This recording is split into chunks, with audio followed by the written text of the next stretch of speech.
I may not have grown up in a busy city, but I have been spoiled by a nearly endless amount of outdoor activities. Among those activities are hiking and camping, but one of the most enjoyable things about my hometown is the easy access to being on the water, specifically boating. I'm not even close to financially capable of owning a boat, but my friend Trevor is lucky enough to own one. Growing up, his family lived on the water, and they've always had a decent-sized boat. We would spend hours on that thing. When Trevor got his boating license, his dad would let us take the boat out. When we were in high school, we found a small island located on one of the boating routes we took. If I had to estimate the size of the island, I would guess that it was roughly the size of a big Walmart. All through high school, college, and early adulthood, we would frequent the island. Once in a while, there would be a few other people fishing or something like that, but most of the time it was empty. It was like our own little island. I assumed the reason it was empty a lot was that there wasn't really a good place to dock the boat. Obviously there was no dock, and it only had a small strip of shoreline. The rest of the island was surrounded by rocky cliffs and trees. Trevor would anchor the boat down, and we would swim the short distance to the shore. It seems like a hassle, but it really wasn't. Over the years, we explored every inch of the island. We even set up markers in certain areas so we knew where we were.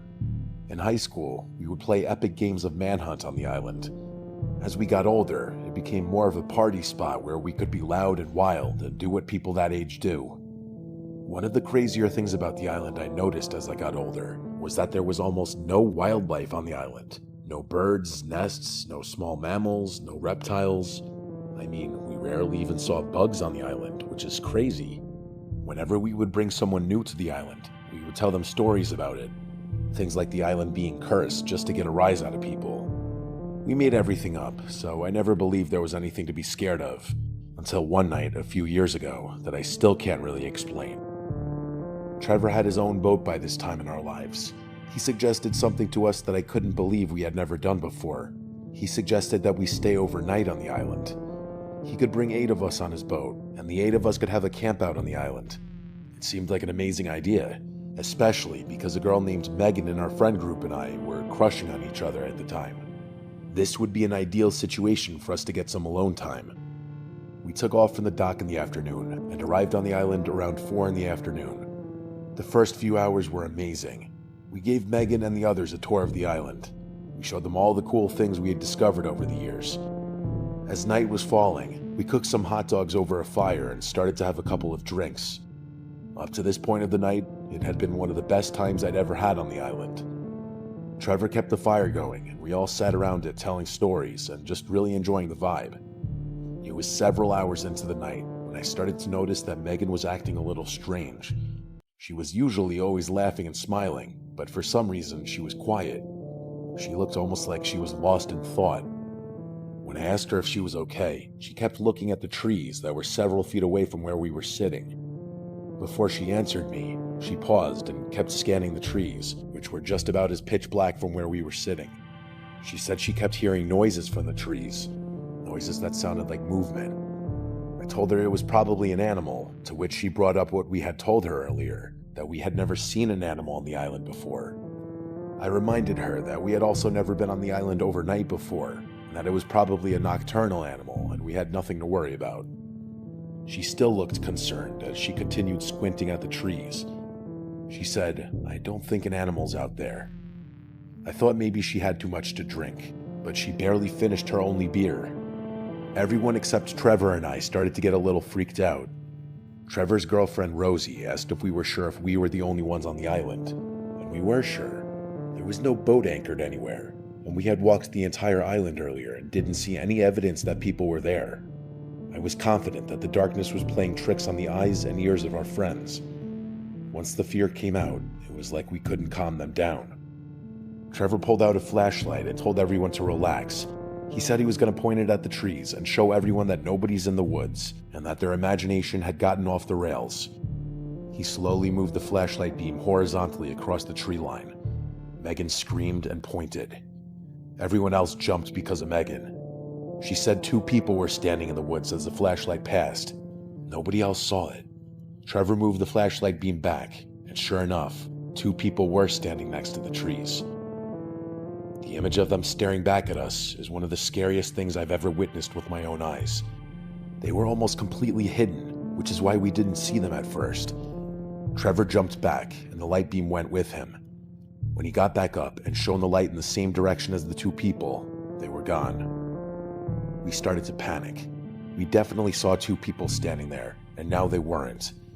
Trevor started yelling in their direction, telling them to come out. Nothing happened. A few of us ran over there to intimidate them, which, in hindsight, was pretty stupid. When we got over there, nobody was there. We could hear laughing in the woods, but it was faint. I suggested to Trevor that we should leave, just in case these two meant us any kind of harm. I could tell Trevor's pride was hurt, but he ultimately agreed. We started to pack up our essentials and put the fire out. The entire time, Megan was telling us to hurry up because she could hear them laughing in the woods, but no matter where she put the light beam, she couldn't see them. We started back in the water so we could get on the boat. Just before Trevor and I could get on the boat, Megan screamed as she continued pointing the light onto the beach. The two people were now on the beach. I jumped onto the boat, and just as Trevor was getting on the boat, the woman called out Trevor's name. He stopped and looked back at her. She said that she wanted him to walk with her in the forest so that she could show him something cool. Then she could come back for the rest of us. Trevor almost went back to the island. It was almost like the only thought he had in that moment was going back. I grabbed him and essentially threw him back on the boat. He didn't say a thing or even mention that he looked like he was starting to head back. We got the anchor and departed from the island. As we were leaving, Megan kept the light on the island. The man was gone, but the woman was on the shore watching us leave. We kept the light on her until she walked back into the woods. Trevor took a small lap around the island to see if any boat was tied up anywhere, and disturbingly, there were none. These two people were already on the island when we arrived, and we had no idea where they came from or how long they'd been there. The island was far enough away that it would be an incredibly hard swim, especially for these two. Whenever I think about that night, my brain goes to some insane places. There isn't anywhere on the island, at least that we know about, where you can hide. We would have heard them at some point when we were walking through the island in the afternoon. It was like these two people just appeared out of nowhere. Trevor and I went back to the island one more time after that night. It was the next day, and we went to try and see if there was any evidence of these two. A few feet into the woods, there was something leaning up against a tree. It was what looked like a human figure made from sticks. We didn't stay much longer after that. We got in Trevor's boat and left. I have no idea what happened for sure that night, but I can confidently say that the island isn't right. For now, I don't have any interest in going back, but I am happy with the memories I made there. I want to share a story that's bothered me for a while now. Whenever I'm alone, I tend to think back to this day, and my mind goes to some dark places. I've shared this story a couple of times, hoping that the person I tell will tell me that I'm crazy and overthinking things, but unfortunately, they think something bad happened as well. This is one of those stories that, if you think too much about it, you'll lose sleep.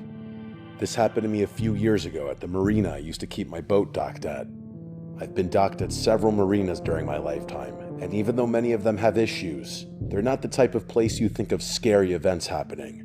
Unless you're afraid of boats or water, marinas are usually harmless places. For most of my life, I've been alone. When I was old enough to get a boat, I saved my money and made it happen. Since I was 19 years old, I've owned a boat. The summer of this story, I practically lived on the boat. That specific marina was quieter than most others, and I would just spend countless days relaxing, reading, fishing, and just living my life. One feature that this marina offered was something called a transit slip. What that means is that somebody can dock their boat at one of the docks for the night or a couple of days.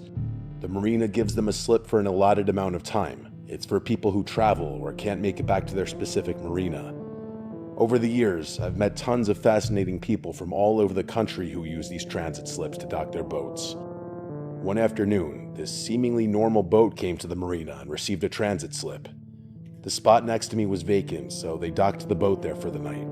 As he was bringing the boat in, I got out of mine to help him dock it. That's what a lot of boating people do. You help your neighbor. The guy yelled at me and told me he didn't want or need my help. I wasn't offended. I get some people don't want others near their boat, so I let him be. Once he secured his boat and tied it up, I introduced myself and told him that if he needed anything to just knock on my door. The guy looked at me, made almost no expression, and walked by me and back onto his boat. I'm a quiet guy and I don't necessarily like small talk, but if someone says hello to me, I'll always respond. I was a little put off by this guy's lack of basic human interaction. After he walked by me and went back onto his boat, he went down into his small cabin and slammed the door. His boat was just big enough that he had a small walk-down cabin in the front, which I assume basically had a bed, and that's probably it. Before I walked back to my boat, I smelled something horrible. I started sniffing around my area and concluded that the smell was coming from his boat. It wasn't the smell of fish or body odor. It was worse than that. It was something overpowering. It was the worst thing I'd ever smelled in my life. The guy never gave me his name, but I noticed he had a coffee thermos next to the steering wheel, and the name on it said Buddy. About an hour had passed since he docked the boat, and I heard some commotion coming from his boat. It sounded like things smashing on the floor, and I heard a glass break. There was a small window on the side of his boat, but it was covered up.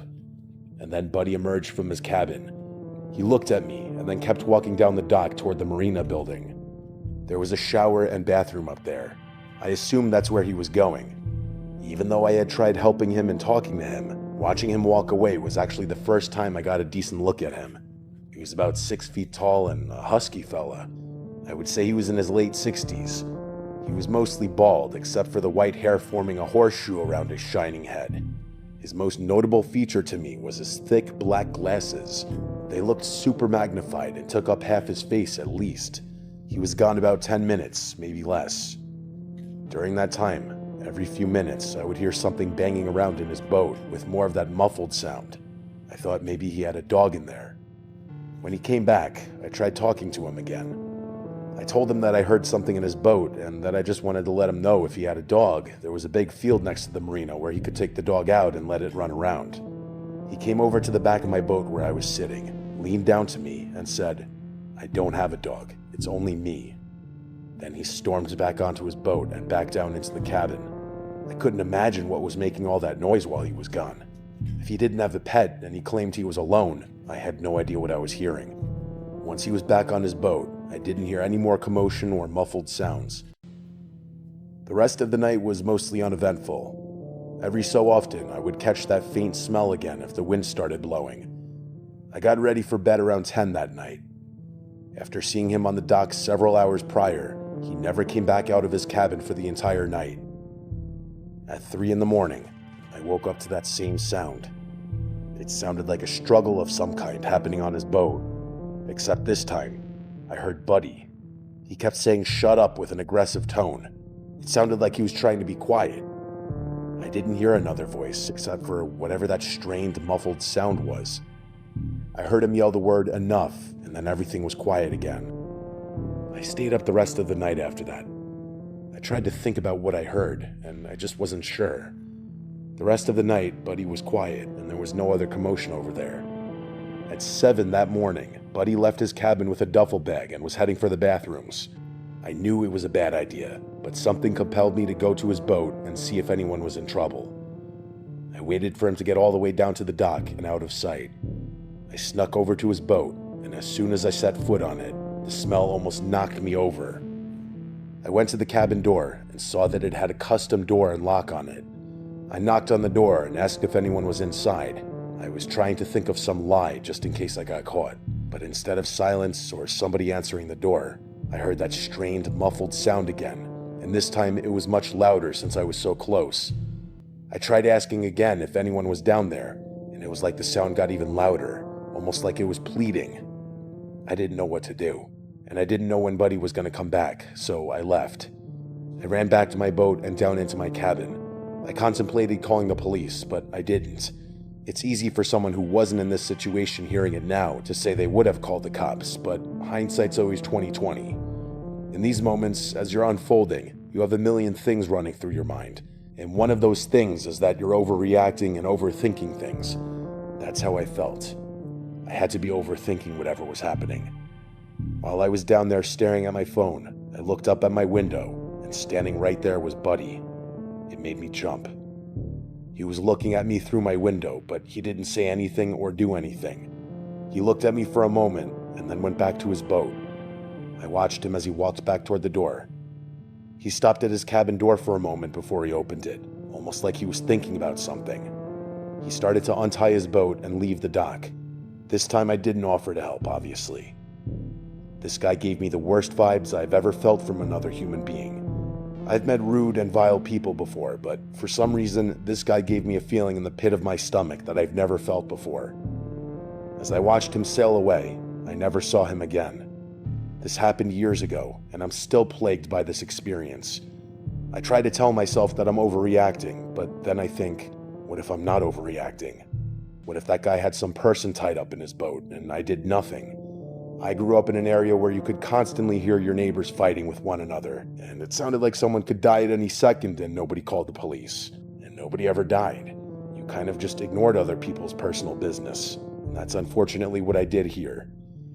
I'm not one for having an overreactive imagination, but this is the one time I hope that my thoughts are incorrect, and hopefully Buddy isn't the monster I think he might have been. I don't believe in curses. I'm sharing the story of something that happened to me a few months ago, mainly because I'm interested in what people think. I figured that, as a modern society, we've moved past things like curses and folklore. A little more than 3 months ago, me and my other 2 friends, Dustin and Chris, went out on Dustin's boat to fish. Whenever the 3 of us are fortunate enough to have the same day off, we try to take advantage of the opportunity and get out on his boat. We tended to leave Dustin's house around dawn and spend the majority of the morning fishing whenever we went out. This specific day was no different. About 30 minutes into our trip, I heard Dustin start to mumble under his breath. We asked him what was wrong, and he pointed up ahead. Just on the horizon was a beautiful boat. I'm not a boat guy, even though I fish as much as I can. I don't know the first thing about boats. Chris and I saw a boat on the horizon and nothing more, but Dustin noticed something as we got closer. It was barely noticeable at first, but the closer we got, the more noticeable it was. The boat had an orange flag flying on it. On the orange flag were these 2 black shapes. I didn't know this at the time, but Dustin informed us that this specific flag was known as a VDS flag, which stands for Visual Distress Signal. Ordinarily, we would never approach another boat like this, especially on such a massive body of water, but if they were really in distress, we needed to help. As we got close to the boat, Dustin slowed down. He shouted from his boat if everything was okay, but there was no response. As Dustin maintained control of his boat, I tried looking at the other boat to see if I could see anything. From my vantage point, I couldn't see anyone. The boat was huge. Dustin told us the size of the boat is considered a yacht, a small one, but still way bigger than Dustin's little fishing boat. Chris asked if we should just leave. Dustin wasn't sure. I tried calling for help, but there was no service at all where we were. I told Dustin I would jump over to the boat and make sure everything was okay on their end. He didn't love the idea. In case some older guy was sick or something, and then he sees me on the boat, he didn't want them to have a heart attack or something horrible. That was even more reason for me to jump over and make sure everything was okay. We argued for a bit, but then he agreed to let me jump over onto the other boat when I told him I was CPR certified and somebody inside may need help. Dustin got as close as he could, and I jumped to the back of the yacht. I kept yelling, asking if anybody was there, and letting them know that I was answering the distress call. I wanted to make sure I was loud enough to announce myself. On the bow of the boat where I just boarded, there were a bunch of cushioned seats and a table, and it looked like somebody had been there not long ago. 4 fishing rods looked like they were getting ready to be used. On the table were 3 coffee mugs that still had steam coming out of them. On one of the seats was a nice Michigan State pullover jacket that looked like it had just been thrown down. I made my way to a sliding door that was wide open. I continued shouting, asking if anyone needed help. I noticed while I was walking to the sliding door that there were several muddy footprints of various sizes all over the back part of the boat. On its own, that's not that weird, especially if you're out fishing. The weird part is that it seemed like nobody was on this boat, even with all this evidence. I walked into the room, and it was a mess. All the cabinets were open, and there was stuff all over the floor. Straight ahead was a bed that was tucked into this little nook. In the right situation, it looked cozy. Nothing was on the bed except for a bunch of pillows and blankets that were all balled up against the wall. The last place I needed to look was the bathroom, and the door was closed. My heart was racing. Not because I was scared, but because I half expected to see a person in there passed out or worse. I slowly opened the door, and just like the rest of the boat, the bathroom was empty. I walked back into the big room and started walking toward the sliding door. Out of the corner of my eye, I saw something moving. I turned around quickly, and I saw the pillows falling off the bed and the blanket shifting.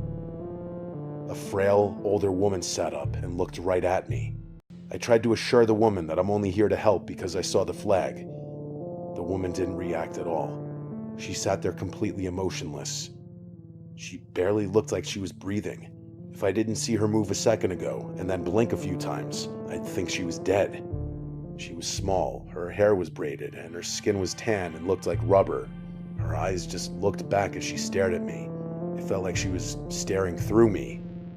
I tried my best to sound comforting, and I told the woman that I was going back to Dustin's boat and that we were going to help. I ran out and jumped back over to Dustin's boat.